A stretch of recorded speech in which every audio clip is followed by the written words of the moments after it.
Thank you very much. Later this evening, we expect the House to pass Paycheck Protection Program and Health Care Enhancement Act. I'm grateful that Congress is answering my call to deliver these additional $320 billion in relief for the American worker and for small businesses. At a time when many Americans are enduring significant economic challenges, this bill will help small businesses to keep millions of workers on the payroll. You see, states are starting to open up now, and it's very exciting to see. I think it's very awe-inspiring. We're coming out of it, and we're coming out of it well. And I'm very happy the governors really have been doing a really good job working with us, and it's really pretty impressive to see. I've spoken to numerous leaders of countries over the last 48 hours, and they are saying we're leading the way. We're really leading the way in so many different ways. I'm also very pleased that Harvard, as you know, Harvard and Stanford and Princeton and numerous other universities and colleges, and also large businesses have sent funds back to us. And in some cases, I stopped funds that I looked at, and we are pleased to report that the funds have either not gone out, or it's about $350 million, and they've either not gone out, or we've renegotiated it, and they're not getting them. So in a couple of cases, they're sending them back immediately. So I think it was very nice. I want to thank Harvard in particular. They acted very quickly and decisively, and they agreed when they heard the facts that they should not be getting it. So we appreciate it very much from Harvard, Princeton, Stanford, and other institutions. The bill also includes $30 billion to support small lending institutions serving distressed communities, helping countless African American and Hispanic American small businesses. As we continue our battle against the virus, the data and facts on the ground suggest that we're making great progress. In 23 states, new cases have declined in the peak week. 40% of American counties have also seen a rapid decline in new cases. 46 states report a drop in patients showing coronavirus-like symptoms. That's a big number. To keep America gaining momentum, every citizen needs to maintain the vigilance, and we all understand that very well. We've gone over it many, many times. This includes practicing good hygiene, maintaining social distance, and the voluntary use of face covering. A safe and phased reopening of our economy. It's very exciting, but it does not mean that we are letting down our guard at all in any way. On the contrary, continued diligence is an essential part of our strategy to get our country back to work, to take our country back. We're winning this, and we're going to win it, and we're going to keep watching. We're going to watch very closely for the invisible enemy. With each passing day, we're learning more and more about this enemy.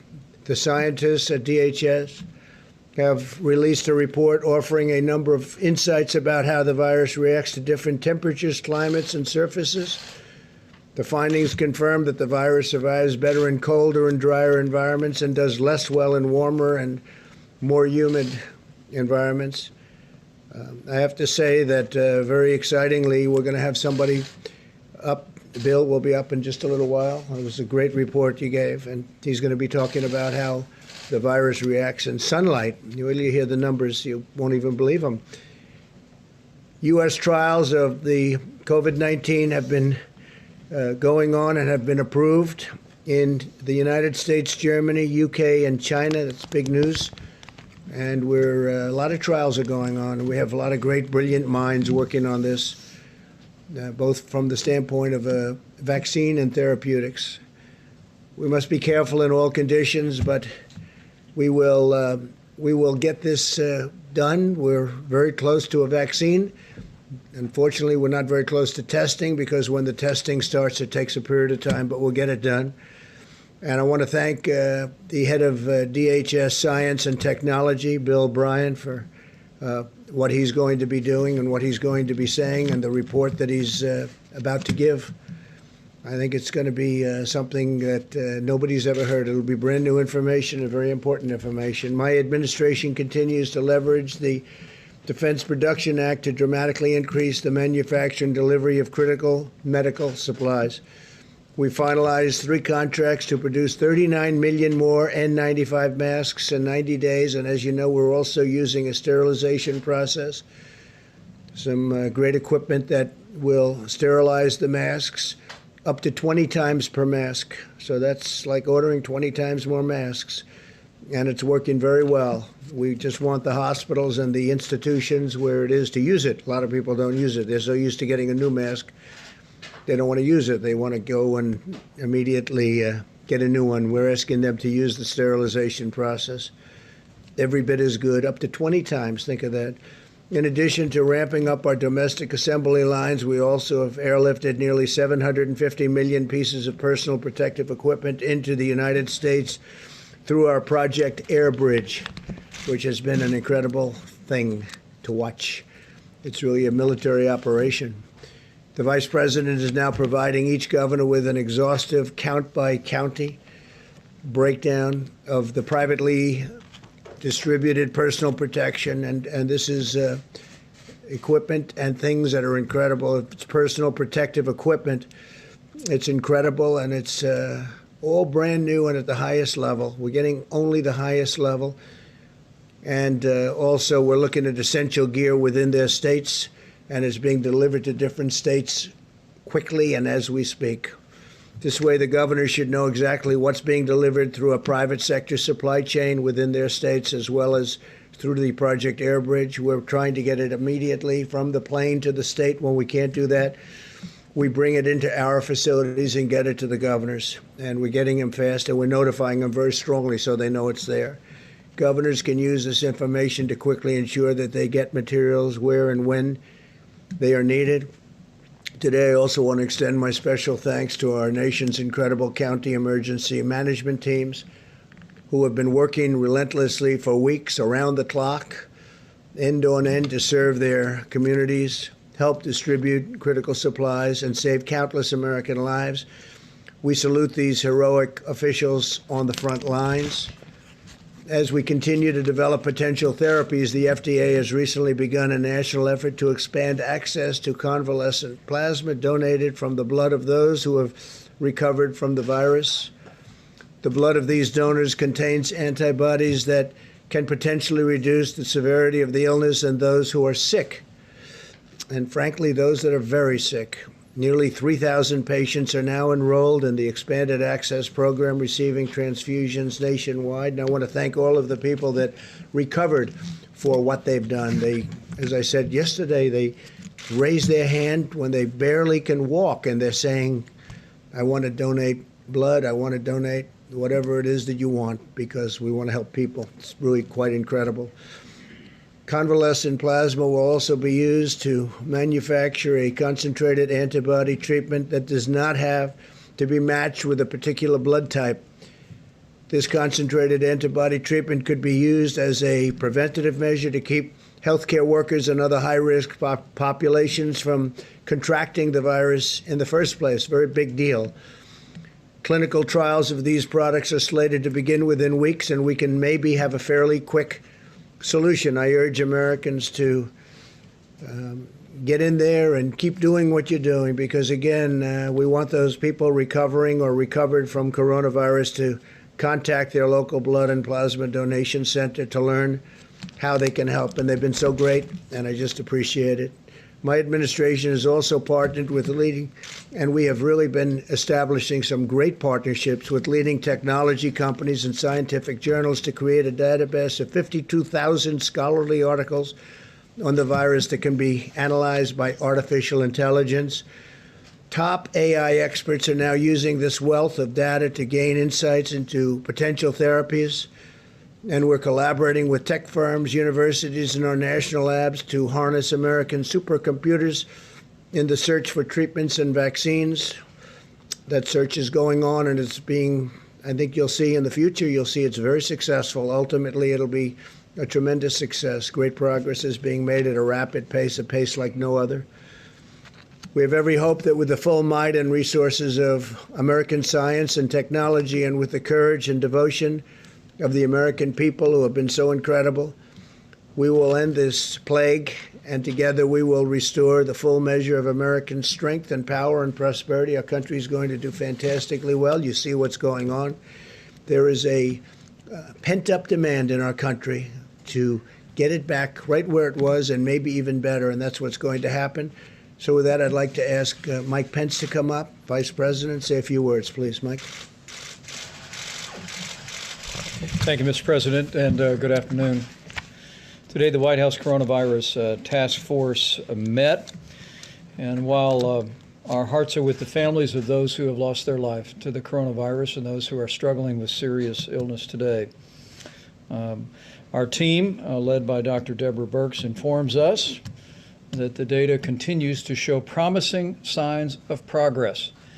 The New York metro area, New Jersey, Connecticut, Detroit, and New Orleans all appear to be past their peak, and we are seeing consistent declines in hospitalization and cases in regions across the country. Our only conclusion is that we're getting there, America, because the American people have put into practice the President's guidelines of social distancing, because you've been listening and adhering to the guidance of state and local officials. We're making meaningful progress, in a very real sense, sparing Americans to be exposed to the coronavirus, and in no less extent, saving lives. Our task force actually believes, Mr. President, that if we continue these mitigation efforts in the days ahead, as states implement their policies, including phased reopening that will preserve those gains, we do believe by early summer we could be in a much better place as a nation with much of this coronavirus epidemic behind us. Earlier today, we also had a conference call led by Secretary Ben Carson and leaders from HUD about the President's announcement yesterday that he is repurposing the White House Opportunity and Revitalization Council to focus on the impact of the coronavirus on minority communities. Secretary Carson will convene the council tomorrow and will be reporting tomorrow afternoon on their progress. We want to thank the more than 270 leaders of organizations dedicated to housing, homelessness, and improving the lives of people across our urban communities, not only for being with us today, for the way they have partnered with our administration and partnered with state and local officials to put the health of all of their constituencies first.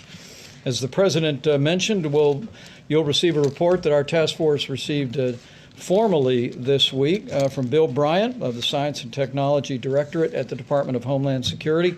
He will outline, as the President said, encouraging news about the impact that heat and sunlight have on the coronavirus, which will increase the confidence that we feel about the coming summer. On the subject of testing, at the present moment, we have reports of 4.93 million tests having been performed across America, and encouraging news as states have been engaging commercial labs at a higher level across the country. Yesterday, our commercial lab system did more than 100,000 tests in a single day. So we're beginning to activate all of the capacity. And tomorrow, at the President's direction, our task force will convene a conference call with all of the nation's governors to talk about their progress that they are making on testing. And we're going to hear from governors about the practices and methods that they are employing to significantly increase testing following our briefing about capacity in laboratories this past Monday. For instance, Governor Mike DeWine just announced that Ohio's testing has been greatly expanded after the FDA approved Thermo Fisher's new extraction reagent, saying in his words that the action, quote, probably doubled, maybe even tripled testing in Ohio virtually overnight. Governor Tim Walz of Minnesota announced, along with the state's healthcare system, the Mayo Clinic, and the University of Minnesota, what he described as a breakthrough for rapid, widespread testing, able to test more than 20,000 people using a molecular test per day. Governor Kim Reynolds of Iowa launched the Test Iowa initiative that will triple testing capacity by partnering with Nomi Health and Domo. She also worked with the University of Iowa hospitals to leverage further capacity. And Governor Eric Holcomb and Governor Andy Beshear of Indiana and Kentucky, respectively, both announced additional drive-through testing locations. Our priority has always been to focus first on those impacted by the coronavirus and then on those extraordinary healthcare workers ministering to their needs every day. And I know, Mr. President, how proud you are that our men and women in uniform have come alongside our healthcare workers in communities most impacted. And I know the American people are proud as well. As of today, FEMA reports that 35,000 National Guard have been deployed across the country to aid in our coronavirus response. Governor Kevin Stitt of Ohio actually deployed the National Guard to hospitals across the state to evaluate protective equipment and hospital capacity and report it into state emergency management and FEMA. And Governor Greg Abbott of Texas actually mobilized more than 1,200 National Guard and 45 teams to provide greater access to testing.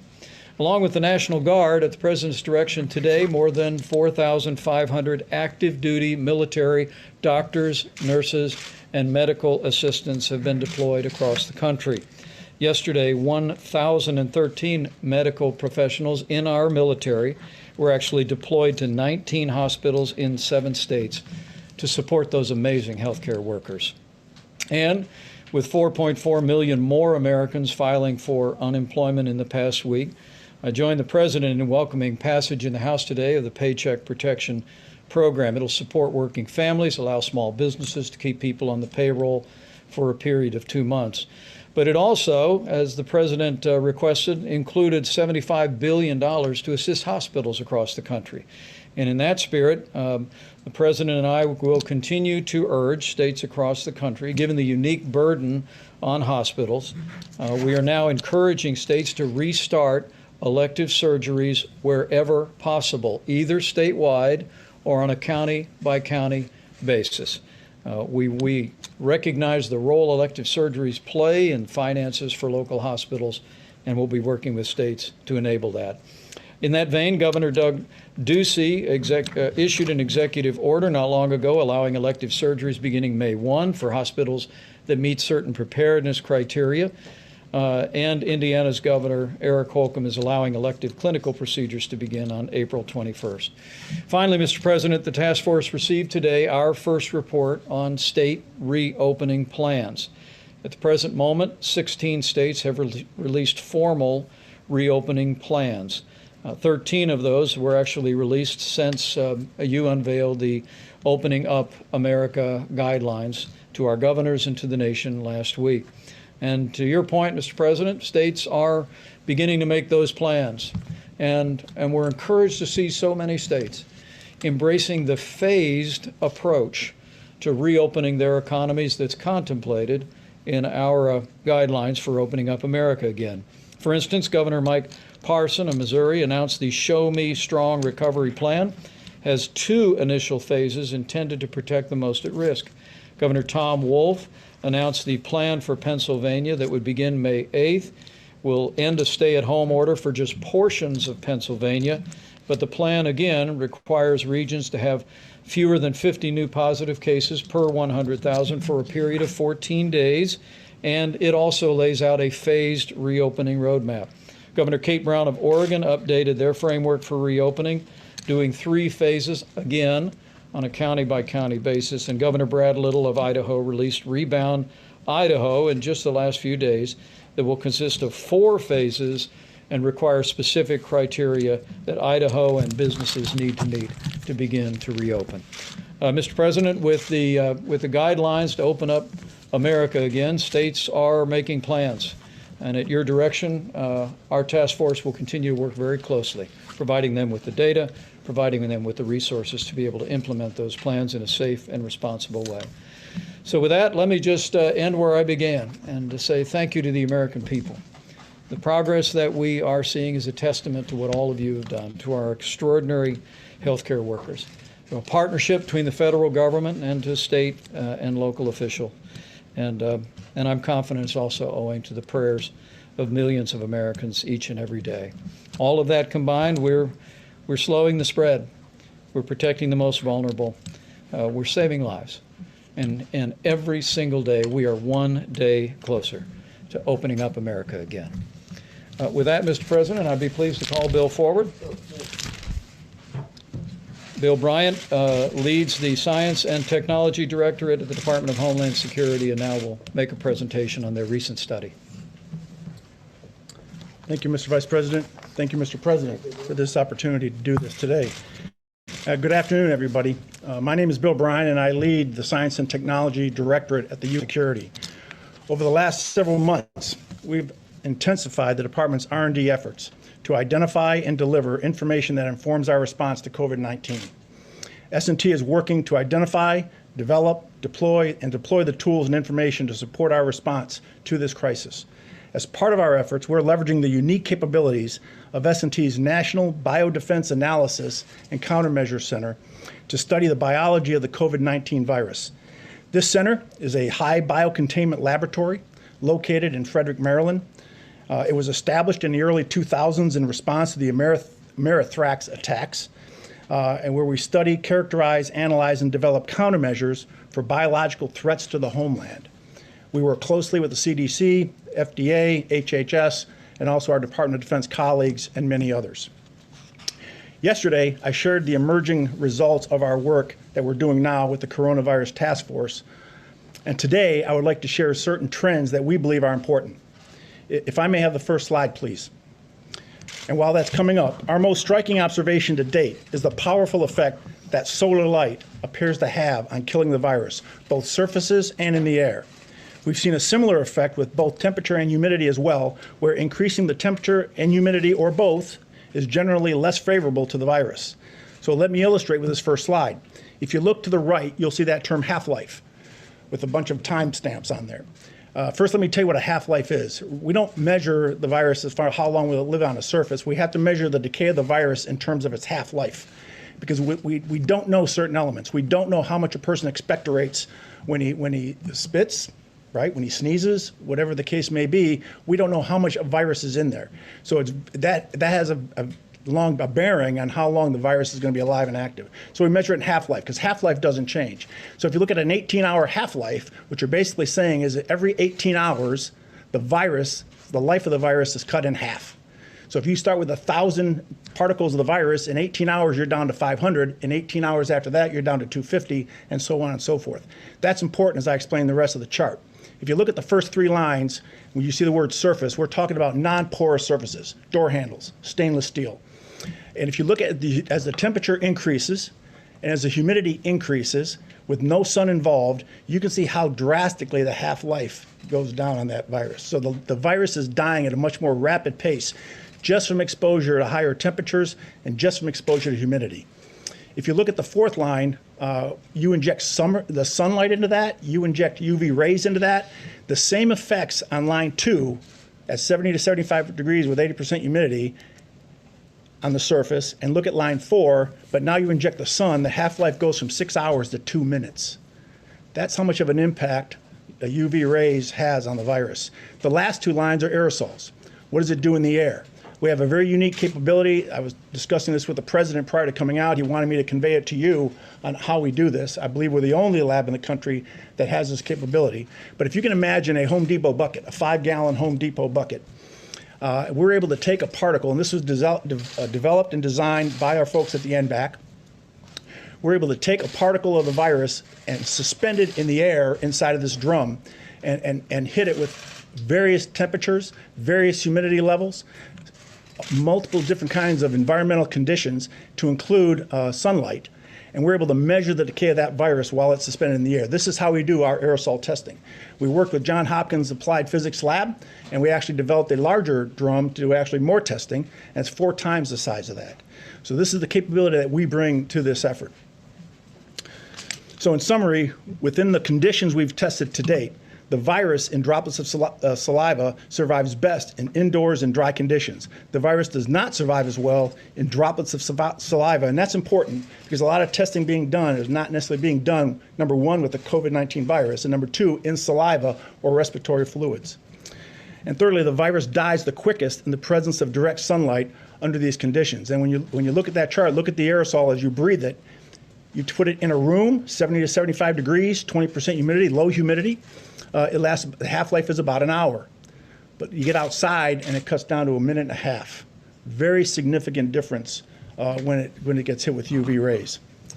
Mr. President, while there are many unknown links in the COVID-19 transmission chain, we believe these trends can support practical decision-making to lower the risks associated with the virus. If I could have my next slide, and while that comes up, you'll see a number of some practical applications. For example, increasing the temperature and humidity of potentially contaminated indoor spaces appears to reduce the stability of the virus.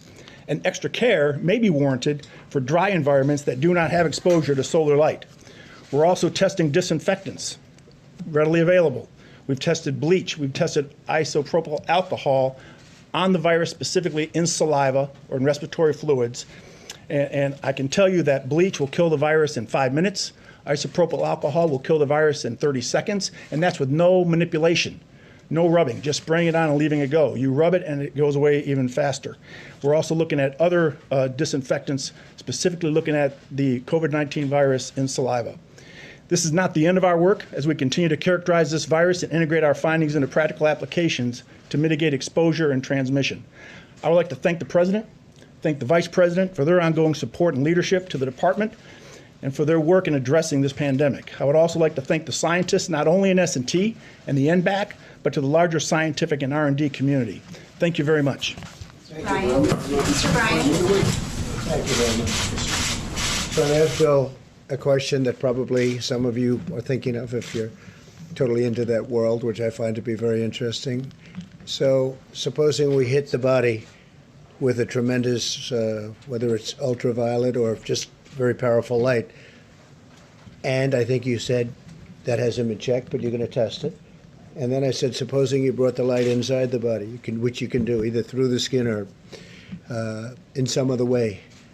And I think you said you're going to test that too. Sounds interesting. Right, and then I see the disinfectant where it knocks it out in a minute, 1 minute.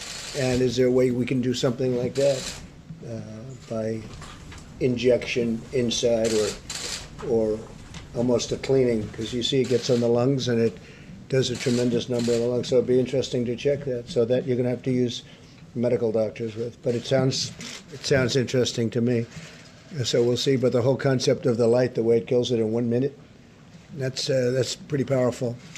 Steve, please. You say that the country will be in a better place by early summer. Does that mean you're going to need to extend the social distancing guidelines until then? Well, we may, and we may go beyond that. We're going to have to see where it is. And I think people are going to know. You're going to know. I'm going to know. I think people are going to know just out of common sense. At some point, we won't have to do that.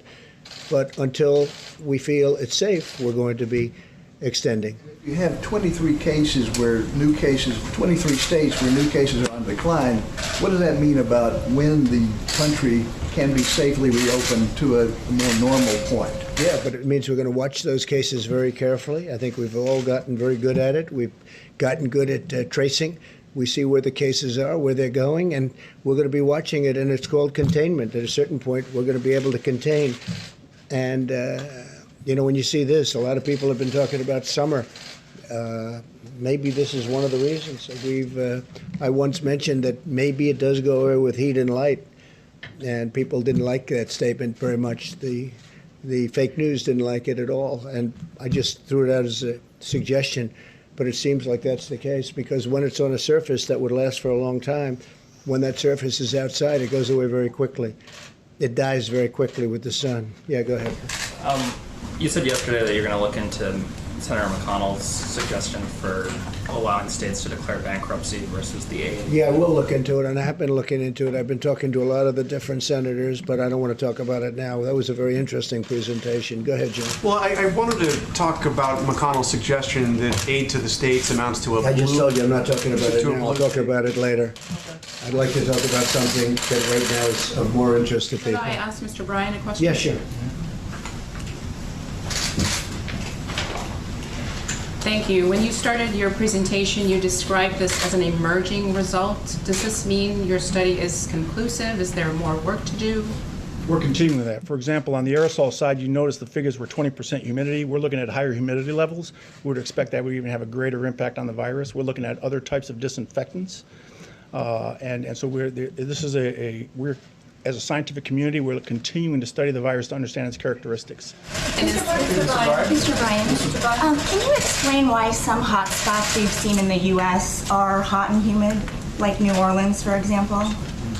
Let me explain. If you look at the coronavirus as a chain with many links, what we've done through our study is we've identified some of the weak links in that chain that the transmission of the virus depends upon. We identified that heat and humidity is a weakness in that chain. We've identified that sunlight, solar light, UV rays is a weakness in that chain.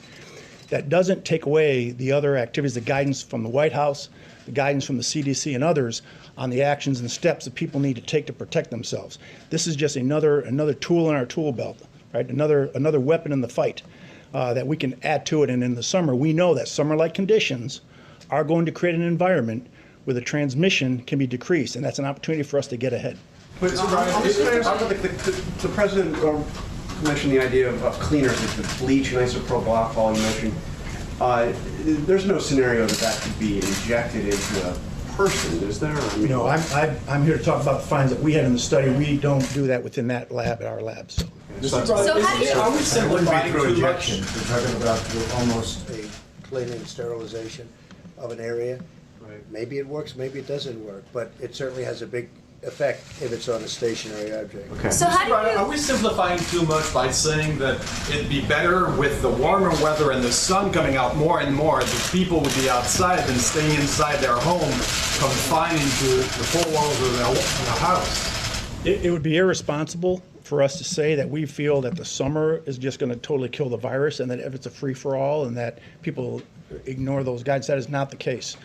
We have an opportunity, though, to get ahead with what we know now and factor that into the decision makings for what opens and what doesn't. But are you saying on surfaces, the heat, the hot summer, and whatever other conditions, humidity and lack of humidity, that would have an impact? So that on surfaces where it can be picked up, it will die fairly quickly in the summer, whereas in the winter it wouldn't die so quickly. Yes, Mr. President. When it's exposed to UV rays, take a playground equipment, for example. The UV rays hitting a piece of playground equipment will kill the virus when it hits on the playground equipment. But underneath, where the sun does not get, if someone touched that and had it on their hands, it could still be there, right? It has to be in direct light of the UV rays. With the sun, if it's on somebody's hands, right, and they haven't touched their face and all of the things. And it's that we've exposed to all the sun. I know, but if they're outside, right, and their hands are exposed to the sun, will that kill it as though it were on a piece of metal or something else? I don't want to say it will at the same rate because it's a non-porous surface. What we do know is that we looked at the worst case scenario and the virus lives longer on non-porous surfaces. So porous surfaces, it doesn't live quite as long. So in theory, what you said is correct. This is sort of semi-non-porous, right? This is right? Yes, Mr. President. Mr. Ryan, to do Mr. Ryan. Wait. Mr. Ryan, how should governors who are opening their states, working on that, incorporate the findings of this study into those guidelines? I would leave that up to the governors. This is a decision. This factors into their decision process. As I mentioned, with knowing this knowledge and having this knowledge, as we continue to study and further know what the virus does and how it reacts, it could impact the way a governor will look at what he opens in a state, how he opens it, in what environments these things are opened up. But I leave that up to the governors to make that decision. Obviously, at the moment, the advice is stay at home. By the summer, could we be flipping that and saying you'd be much better off being outside with UV rays, all the humidity that Washington brings in August? I would not go contrary to the guidance that have been issued right now. I think, though, to tell you that if I'm having an event with my family, I'm doing it in the driveway or in the backyard, not inside the house with my children. In fact, I'm thinking about moving outside to the rose garden. No, it's a very interesting question, actually. Okay, please go Mr. ahead. Ryan, how much more research, how much more time would it take to have conclusive results that could be used here? You said these were emerging results. We first were able to receive the virus back in February is when we started testing. And it is a science-based approach. Science is a process. The doctor can attest to that. It doesn't necessarily line up with goals and targets and other things. It is what it is. But we are now starting to get results. And we're every week or 2 weeks, we're starting to find out something new and something different. And in talking to the task force and the vice president, he's already asked us to come to him every time we come up with some new discoveries that we could share to the public.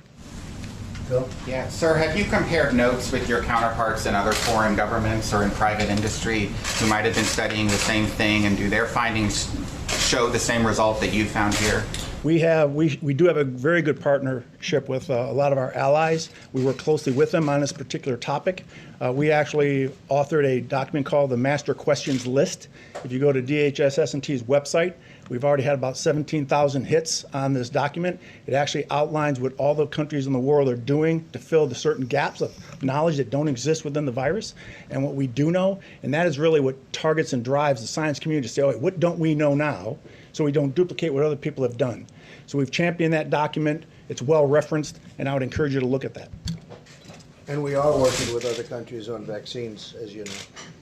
Yeah, go ahead, please. Thanks, Mr. President. If there is a summer ebb with this virus, what would the federal government need to do to take advantage of that time? Say it at the beginning, what? Oh, so if there is a summer sort of ebb with this virus, what would the federal government need to do to take advantage of that time to be better prepared for a possible resurgence in the fall than we were the first time Well, I'll tell you around? one thing. I think a lot of people are going to go outside all of a sudden. People that didn't want to go outside, they'll be going. To me, this was really a very interesting meeting. We covered in great detail, and these are incredible people at that. We could call it a laboratory because that's essentially what it is. It's a super laboratory. It's a lot of things going on at that laboratory. Right, but A lot of very interesting things going on in that laboratory. Yeah. What would you and other areas of the government need to do on testing, for example, or other things like that to be prepared if it came back in the fall? How would you take advantage of the summer? It's actually a very good question. It's something the task force already has begun discussing, that we are, if a combination of factors, let me say again, as states put into practice the guidelines to open up America again, implement safe and responsible plans to open up their economies along the lines that the President unveiled a week ago today. As people continue to properly exercise social distancing as is recommended in each phase, that in combination with some of these findings could well give us a summer respite from the coronavirus. And our team is already speaking about working on a continuous basis through this summer. Every single day we're increasing testing. Every single day air bridge flights are coming into the country. I can promise you at the President's direction there will be no letting up on making sure that our hospitals have the equipment, have the personal protective supplies for medical personnel. There'll be no letting up on the development of therapeutics by our great pharmaceutical companies, or driving toward a vaccine as soon as it is possible to make available to the public. And there'll be no letting up on continuing to scale testing, already more than anyone in the world, but by next fall we'll have a broad range of testing, a variety of different means. And that's why we say with confidence that should the coronavirus reemerge at any point next fall or next winter, we will be prepared to deal with it, identify it, do the contact tracing and isolation to ensure that we deal with this epidemic in the manner that we deal with infectious diseases. Okay. Yes. Go ahead. Mr. President, on the subject of medical research, why have you stopped promoting hydroxychloroquine as a cure? I haven't at all. What do you say I have? We'll see what happens. We've had a lot of very good results, and we had some results that perhaps aren't so good. I don't know. I just read about one, but I also read many times good. So I haven't at all. And it's a great for malaria, for lupus, for other things, and we'll see what it is. But I guess, Deborah, they have many studies going on that, so we'll be able to learn. Have you looked at the veteran study that shows that I have not. the death rate is higher? I have not seen it. Go ahead, please. Mr. President, we're now over 26 million new jobless claims over 5 weeks. Yeah. How the Vice President talked about this summer getting better, but what do your economists tell you about the time it's going to take to you in the U.S. to create Well, I know those a jobs lot back? about economists. August, Yeah. September, Sure. October? Well, let me go. We know the rest of the question, right? So I know a lot about economists, and the answer is they have no idea.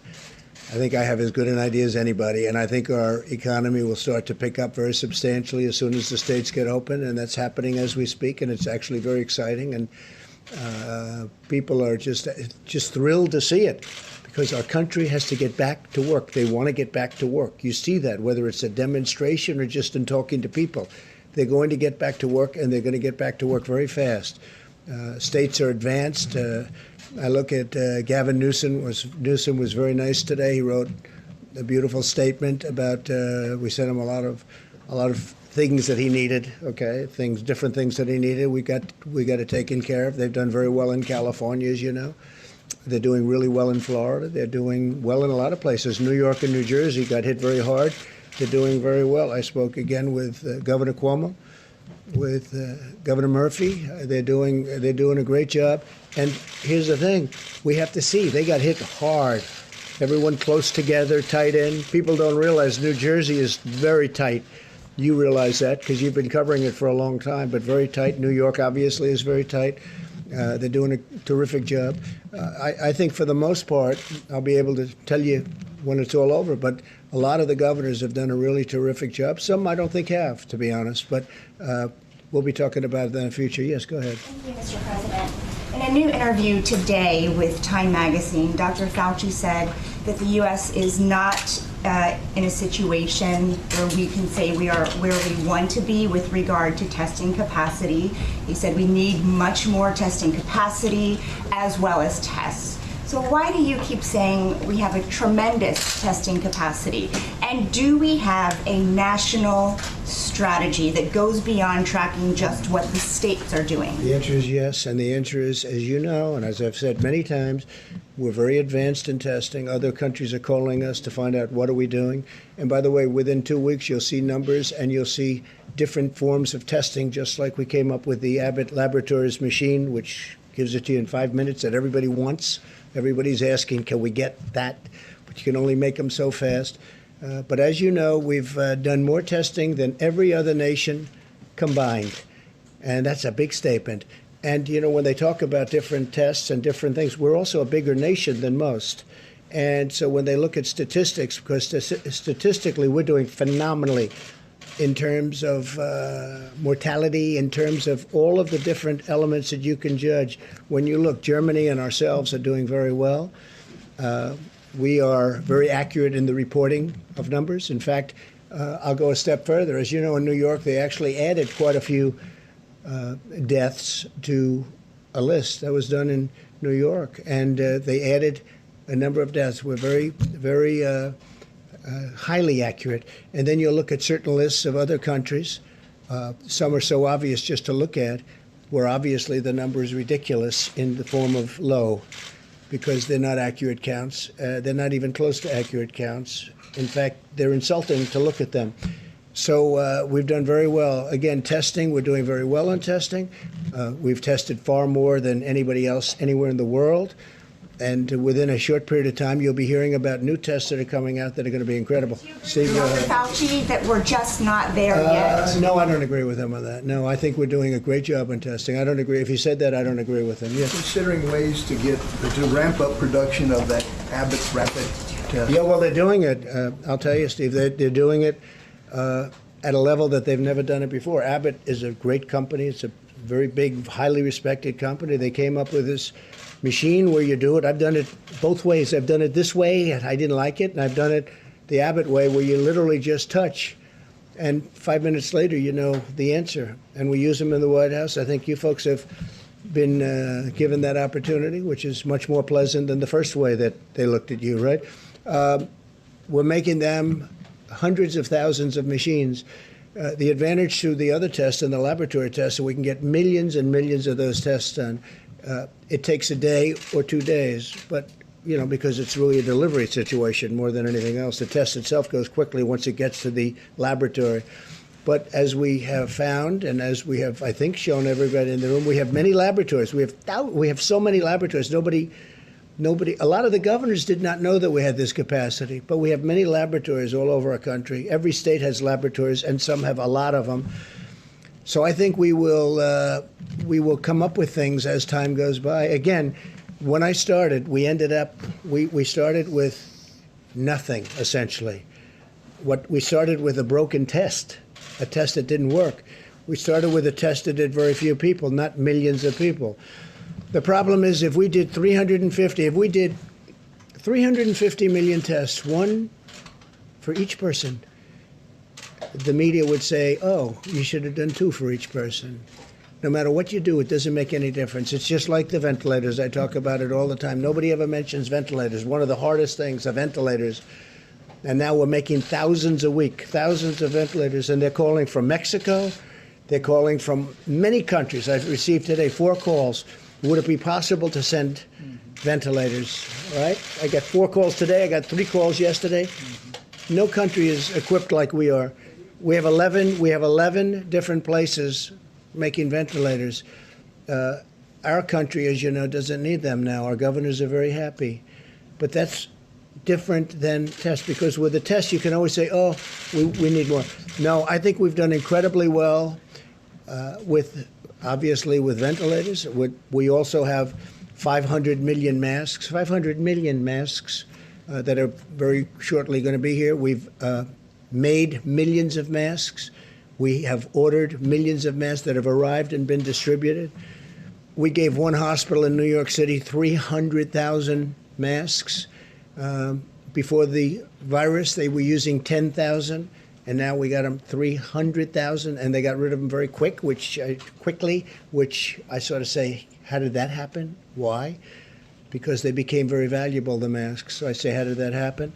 But we've done an amazing job, and we've worked with the governors. And when the governors weren't able, again, they're the first line. When they weren't able to get something like ventilators, they couldn't get ventilators. They could have bought them.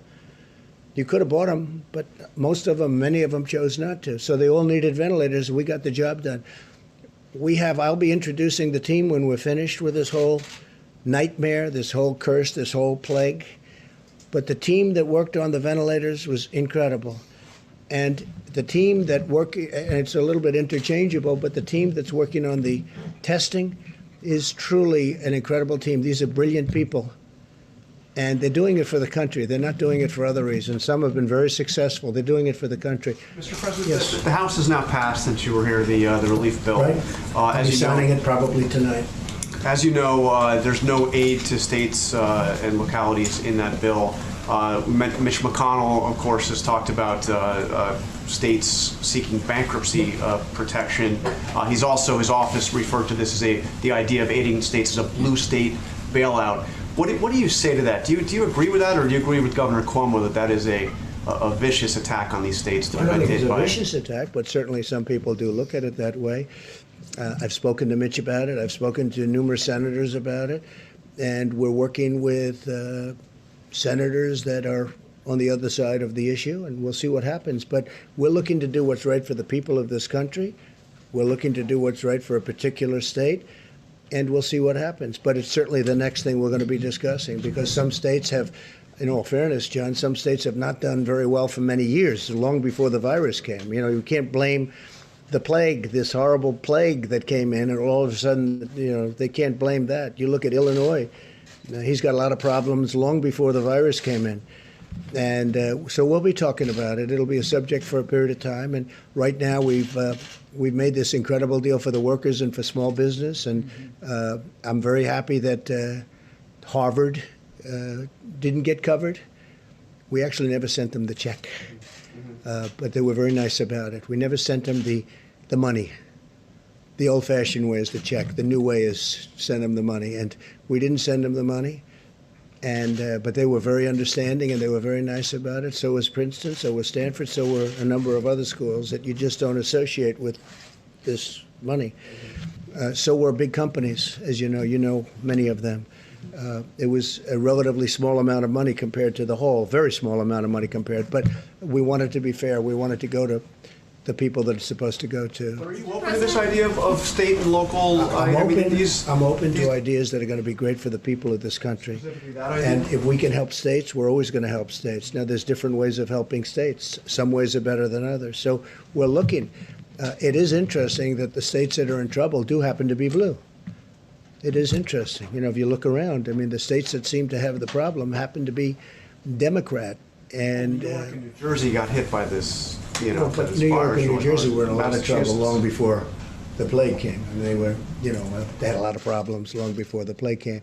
I spoke with Governor Cuomo about it, spoke to Governor Murphy about it. I spoke with Gavin Newsom about it. And I'm speaking to a lot of people about it, because it's probably going to be the next thing on the list.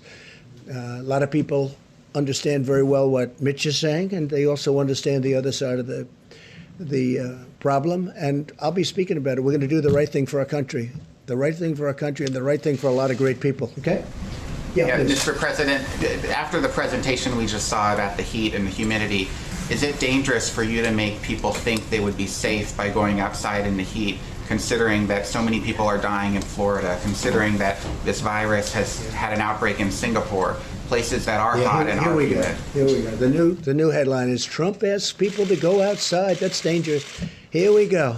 Same old group. You ready? I hope people enjoy the sun. And if it has an impact, that's great. I'm just hearing this, not really for the first time. I mean, there's been a rumor that, a very nice rumor that you go outside in the sun or you have heat and it does have an effect on other viruses. But now we get it from one of the great laboratories of the world, I have to say. It covers a lot more territory than just this. This is probably an easy thing, relatively speaking, for you. I would like you to speak to the medical doctors to see if there's any way that you can apply light and heat to cure. That if you could, and maybe you can, maybe you can't. Again, I say maybe you can, maybe you can't. I'm not a doctor, but I'm like a person that has a good, what. But sir, you're the president. Deborah, have you ever heard of that? The heat and the light relative to certain viruses, yes, but relative to this virus? Not as a treatment. I mean, certainly fever Yeah. is a good thing when you have a fever. It helps your body respond. But I've not seen heat or light. I think it's a great thing to look at. I mean, okay? Respectfully, sir, you're the president, and people tuning into these briefings, they want to get information and guidance and want to know what to do. They're not looking for rumors. Hey, Phil, I'm the president, and you're fake news. And you know what I'll say to you? I'll say very nicely, I know you well. I know you well, because I know the guy. I see what he writes. He's a total faker. So are you ready? Are you ready? Are you ready? It's just a suggestion from a brilliant lab by a very, very smart, perhaps brilliant man. He's talking about sun, he's talking about heat, and you see the numbers. So that's it. That's all I have. I'm just here to present talent. I'm here to present ideas, because we want ideas to get rid of this thing. And if heat is good, and if sunlight is good, that's a great thing as far as I'm concerned. Go ahead. Mr. President, you talked a moment ago about vaccines and that we're close. How close do you think the Oxford University study says they could have one by September? Do you think the pharmaceutical companies in the US around They could have one of what? They could have a vaccine ready, tested by Oxford's one, Johnson & Johnson is working. They're also working together.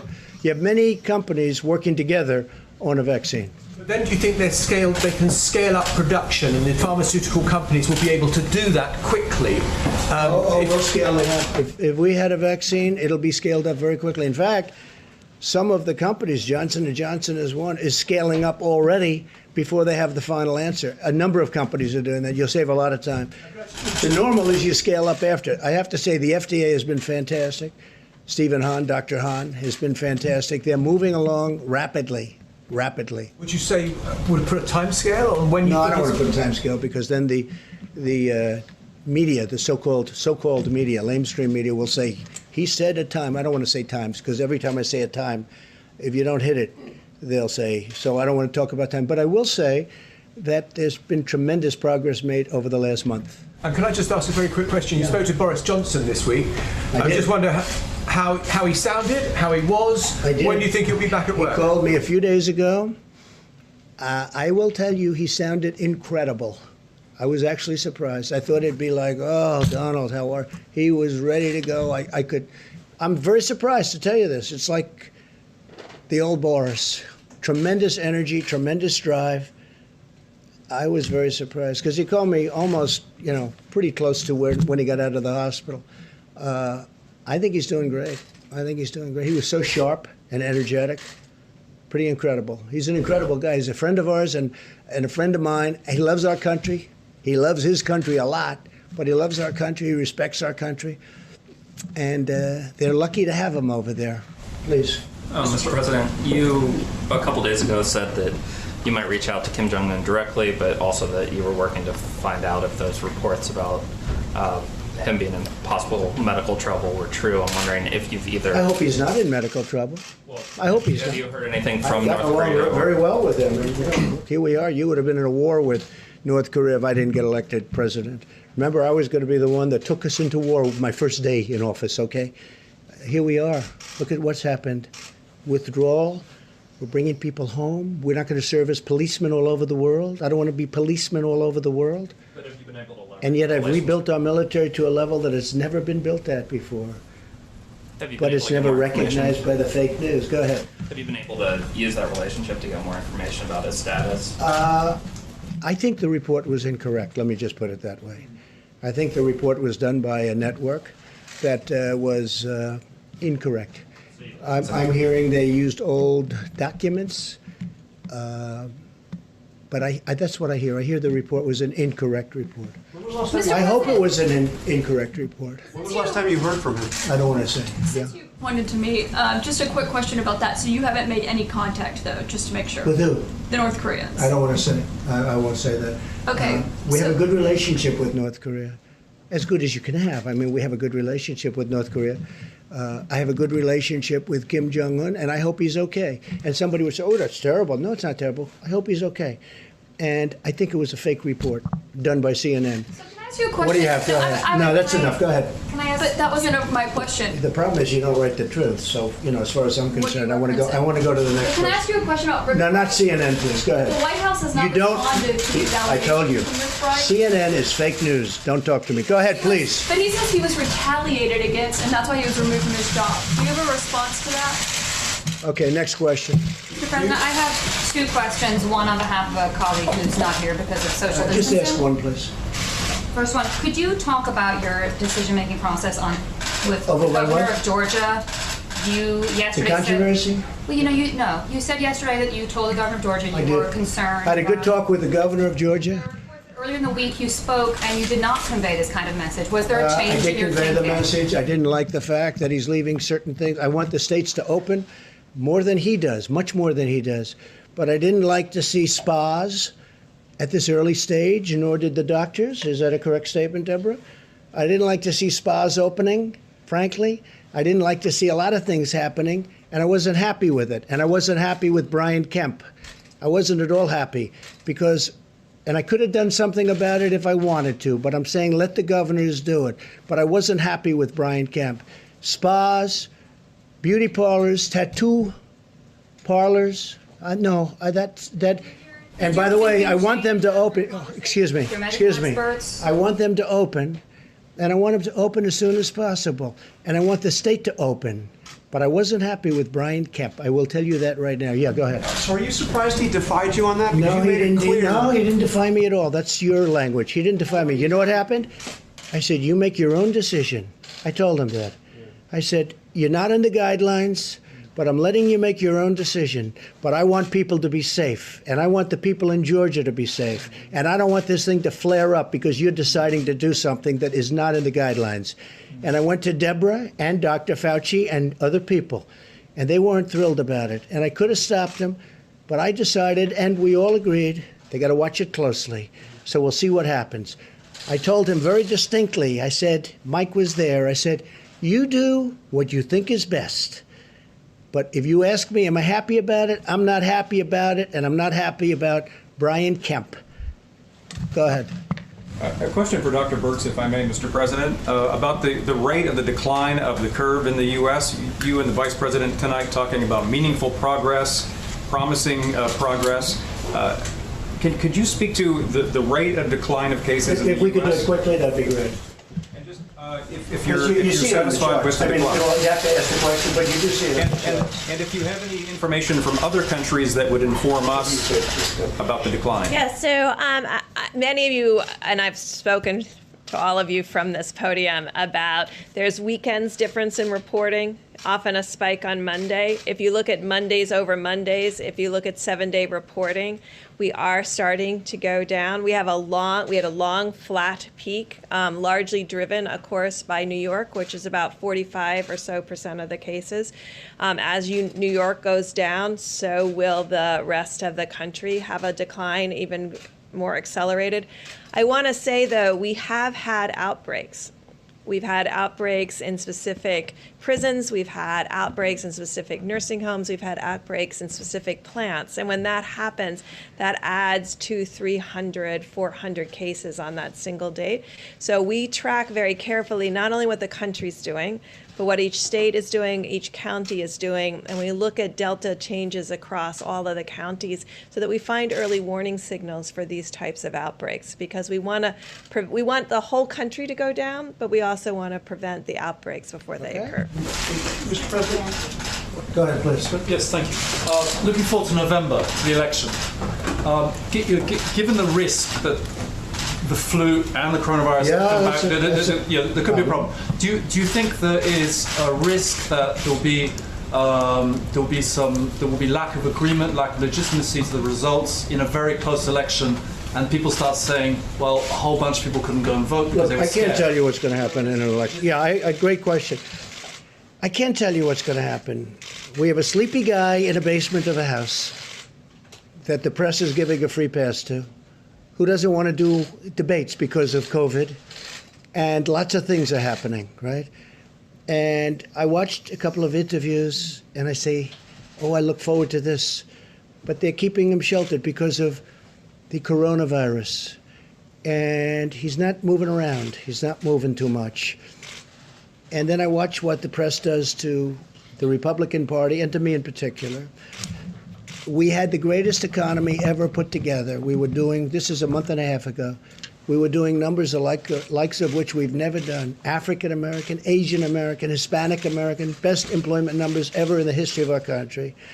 Our employment numbers, the best in the history of our country, almost 160 million people.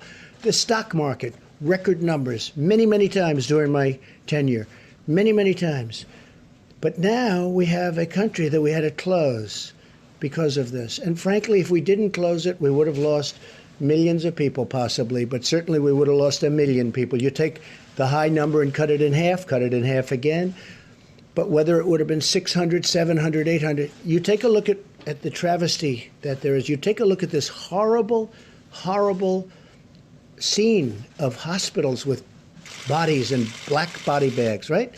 Multiply that times 10, 15, or even 20. Because that would have happened. So we did the right thing. So far, we did the right thing. So far, we've called it right.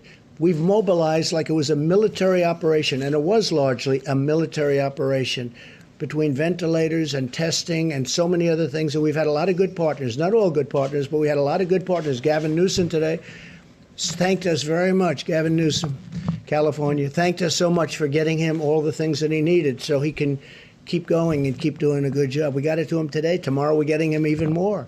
Would have been harder for him to get it than us. We agreed to get it. We got it on time. He said promises made, promises kept. He actually said that in a statement today. We've done a good job. We've gotten very little credit for the great job we've done because of the media, because the media is not an honest media, in my opinion, much of it. Not all of it. We have some great reporters that I have tremendous respect, but much of the media is not honest. So I can't tell you about the election. You have a Democrat Party, and you have a large portion of the media automatically giving a guy a pass. He's been given a pass. Whether or not he's going to be the nominee, I have no idea. But he's getting a pass.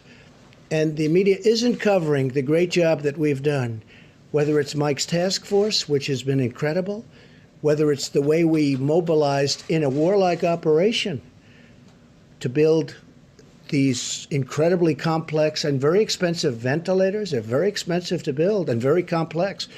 The job we've done has been an amazing job. And I'm not talking about me, I'm talking about everybody. I'm talking about the generals, the admirals, Deborah and Tony and now Bill. I mean, something we hadn't heard today. So I can't tell you what's going to happen with the election. I think that had we not gone through a fake Russia deal, an impeachment hoax. It was a total hoax. From the day I got elected, but you know it wasn't the day, it was many months before I got elected. This has been a witch hunt that was illegal.